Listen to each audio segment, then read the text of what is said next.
Hello అండి. నమస్తే. ఈరోజు నేను మీకు చికెన్ పచ్చడి ఎలా చేసుకోవాలో చేసి చూపిస్తాను. చాలా సింపుల్‌గా, చాలా టేస్టీగా చేసి చూపిస్తాను. పక్కా కొలతలతో ఈ పచ్చడిని చేయండి. చాలా టేస్టీగా ఉంటుంది. ఫస్ట్ టైం చేసేవారైనా కూడా చాలా ఈజీగా చేసేసుకోవచ్చు. దీనికోసం నేను 700 గ్రామ్స్ వరకు చికెన్‌ని తీసుకున్నాను. బోన్‌లెస్ చికెన్‌ని తీసుకోవాలి. వీటిని ఇలా కట్ చేసుకొని మంచిగా వాష్ చేసుకొని పెట్టేసుకోండి. ఇప్పుడు స్టవ్ మీద ప్యాన్ పెట్టేసుకొని ఈ చికెన్ ముక్కల్ని వేసేసుకొని మనము వీటిని ఒక 5 మినిట్స్ పాటు వేయించుకోవాలి. ఈ చికెన్ నుండి వాటర్ వచ్చేస్తుంది. ఇవి మొత్తం డ్రై అయ్యేంత వరకు మనం వీటిని వేయించుకొని పెట్టేసుకోవాలి. ఇందులో కొద్దిగా పసుపును వేసేసుకోండి. ఇంకా ఒక హాఫ్ టీ స్పూన్ వరకు సాల్ట్‌ని వేసేసుకొని మనము వీటిని ఒకసారి కలిపేసుకుందాము.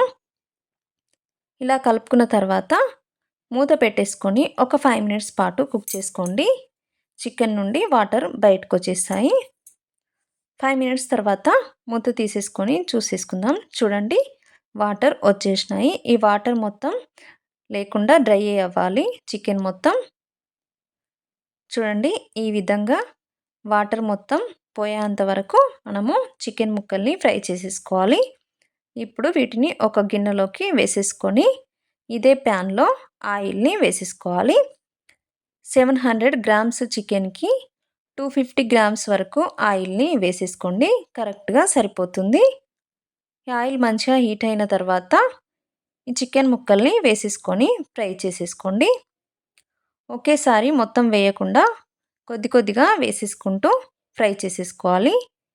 ఇది ఫ్రై చేసుకునేటప్పుడు స్టవ్‌ని స్లో టు మీడియం ఫ్లేమ్‌లో పెట్టుకుంటూ మనము ఫ్రై చేసేసుకోవాలి.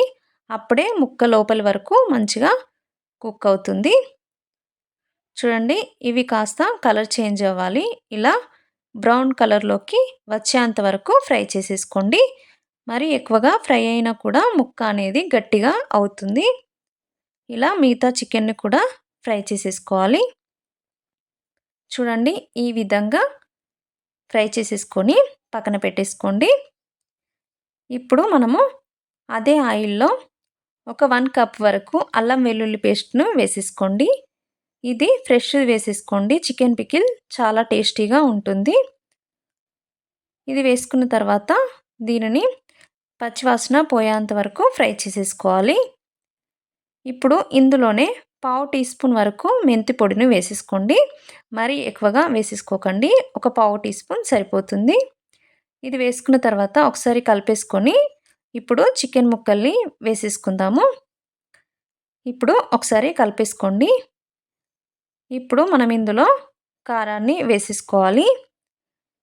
నేను 125 గ్రామ్స్ వరకు కారాన్ని వేసేసుకుంటున్నాను.